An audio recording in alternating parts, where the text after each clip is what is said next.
You've got to be patient. You got to take a book and you have to make a journal. If that, I think it works for a lot of people. And you have to start going through this process. And I tell people, look for the signs of things that excite you in a way that you can't even really control.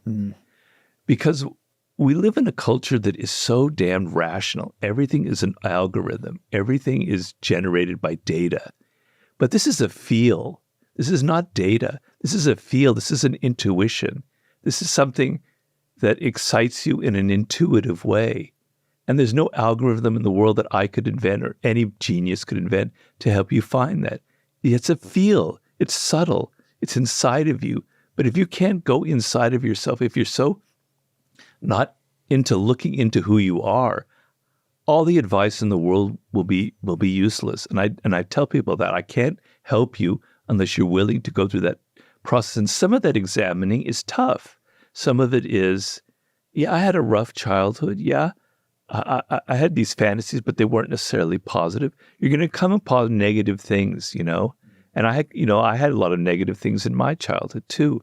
So you have to be willing to go through that digging. You're like an archaeologist with your own past. You're digging in there, looking for the signs. And they're there. When you were 5 years old, 4 years old, you were naturally excited by certain things. The other thing I tell people is we've got to get away from this idea of intelligence as just being intellectual. There's a book I recommend to a lot of people. I've probably over-recommended it, by Howard Gardner, called The 5 Frames of Intelligence. I'm always misquoting it, but it's something like that. You'll find it. And he's basically a neuroscientist. He's a scientist of some sort. And he said there are 5 forms of intelligence. There's kind of a mathematical intelligence that has to do with patterns, often related to music. There's a social intelligence that has to do with dealing with people. There is kinetic intelligence, which is moving the body, right? Sports or dance or whatever. There's word intelligence. There's that kind. There's another one, I can't remember what it is, imagery or something like that. Every brain has that natural inclination towards one of these intelligences, right? And you have that as well.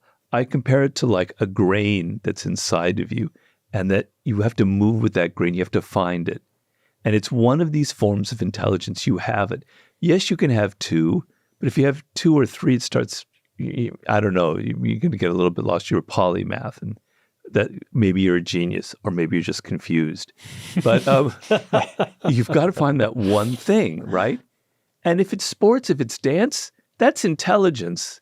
Kobe Bryant, my idol, because I love basketball, he's as intelligent as he's a Michelangelo on the basketball court, It's intelligence. Parents like to say, well, no, you've got to go to law school. You've got to be this, you've got to be an academic, and blah, blah, blah. No, it's whatever is that grain of your brain that is natural. You've got to find that.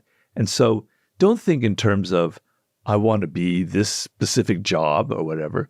Think in terms of what is that natural form that my brain veers towards. And now, if you know that you're somebody who has a mathematical, abstract, mechanical-like brain, all right, let's go into that. Let's go deeper. Now let's find if you're an engineer or if you're a musician but you got to go back and you got to dig.